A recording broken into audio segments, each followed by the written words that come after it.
we've got our guest joining us on the broadcast. Subrata Devi is with us, and G. Sundarajan, who's an environmentalist, is also with us here on the channel. Thank you so much, both of you, for joining us. Let me start with Subrata Devi first. If you can help us understand how dire is the situation. We've heard from our reporter who went down there, who spoke to all of the people. But from what you've seen and what you know about the area and this particular lake, what can you tell us? The sewage is a huge problem in Chennai and in Tamil Nadu. It is not alone about the Pallavaram Periya Eri. You take any water body for that matter, and you go close, keep your cameras. It will be exactly this way. Why? Because there is no capacity to treat the sewage. In Arappur Ekam, a few years back, we did an estimation where we found that there is a sewage generation by Chennai. 150 crores to 200 crore liters of water is getting generated as sewage every day in Chennai. But what is the sewage treatment capacity of Chennai? It is not even 55 crores. Okay, so our calculation says that there are at least 100 crore liters of untreated sewage that are getting let out by the domestic, the households of Chennai. So where it is all going? Where it will go? It will go to one or the other lakes, So naturally, all our hundreds of water bodies, this is the stage.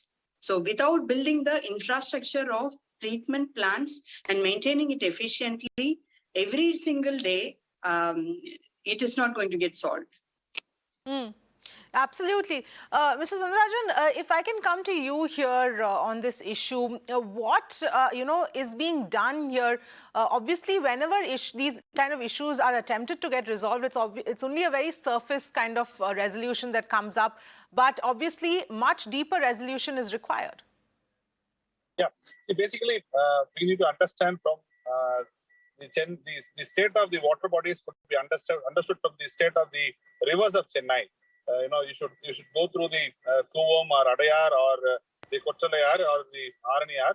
It's completely contaminated by municipal, industrial and thermal waste.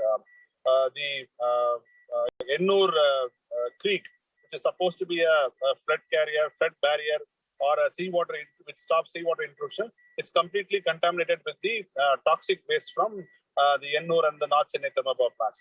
So basically, Chennai's water bodies, either it could be a river, or it could be a drain, or it could be a water body, is filled with the municipal waste or any other sewage waste. So I think Chennai needs to, we have been asking the government to set up a waste management department alone, which will deal with sewage waste, which will deal with medical waste, which will deal with municipal waste or any other thing. Because today, what is happening is each other department has got different roles. They work in silos. They don't work cohesively. So the water resources department will say it is a problem of PCB. The PCB will say it's a problem of WRD. So it happens on a blaming game throughout. So I think the water bodies and the rivers on the waste management, it has to be looked at differently, comprehensively. We have been seeing stories where the shore of Chennai, especially on the Adayar, you said, a lot of medical waste being dumped about a couple of days back. So all this have become a menace. Like the drains, rivers, and the water bodies have become a dumping ground for all our waste. I mean, as my fellow panelists said, our capacity to treat this waste is very minimal, and all our plants are very big plants and centralized. So we should move to a decentralized sewage treatment plants, which will, for example, if the area of Anna Nagar or some zones will have 2 or 3 zones of Chennai Corporation will have a small sewage treatment plant, because that can treat then and there and let the treated water out. So if the large plant, what happens is, if that plant fails, then the whole chunk of area of Chennai's sewage gets into the rivers or water bodies without getting treated. So we need a comprehensive waste management structure. Probably we should think about a different or a separate department for waste management and deal with this menace. Not because we found that Perungudi dumping out into fires. We now find this water bodies getting filled with sewage waste. So all these things needs a comprehensive outlook and a decentralized plan. because centralization will never help, especially for a city like Chennai. Yes, absolutely. In fact, Subrata Devi, if you can also tell us, the kind of issues that people are facing, because this kind of contaminated water, this kind of sewage in an area where there are people also living, has a lot of other repercussions health-wise as well. Yes, definitely. See, for example, there are something called certified organic.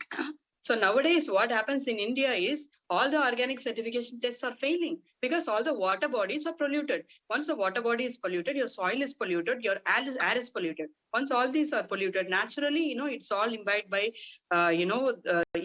all species, including human beings, and we are getting lots and lots of diseases and other things.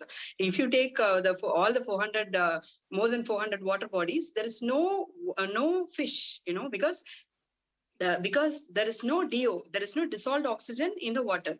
Why? Because the sewage is carrying so much of BOD and COD. So chemical oxygen demand and biochemical oxygen demand. So what these things, what they are doing, they are completely removing the oxygen out of the water. So without oxygen, what is it? It's not even water. So there is no fish that can survive in it. So there is no living organism that can survive in it. And so it is just the water bodies are just dead. And this environmental impact is very much faced by the human beings who are living especially closer to the water bodies, definitely. Right. Mr. Sundarajan, the other question really is from the visuals that we can see on our screens, and obviously you've seen it up close as well. The situation with this particular lake, where it is right now, is a full revival of the lake possible at this, if the intervention is done in a timely manner? And when do you then reach that point where you say that now it is not going to be possible to revive this lake at all? Globally, we have an example of the Thames River. The Thames River was so contaminated during the 30s and 40s. It was declared as a dead river, and they couldn't find the sardines or the other fishes that were the original that used to be in Thames River. But the government intervened starting from the 1950s, and they intervened meticulously, so scientifically. And today, people are shouting from the bridges across, saying that they are able to find the sardines and they are able to find the fishes and the marine wealth there. So there are solutions possible. That there is technology available, there are sciences available. You need to apply it. You need to identify and apply, and the solution should be more of a homegrown and domestic solution, not one size fits all.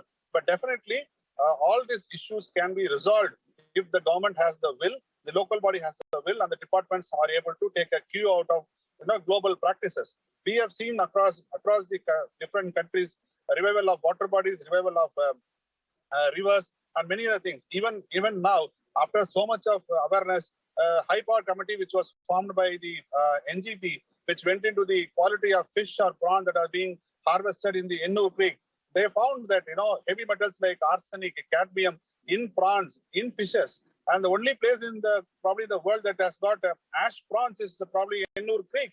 So but is there not technologies available, solutions available? Yes, it is available. It is the might and will of the government and the local bodies to take waste seriously. See, this is the problem is they are not taking waste seriously. They are taking waste very, very colossal manner. The groundwater is getting contaminated.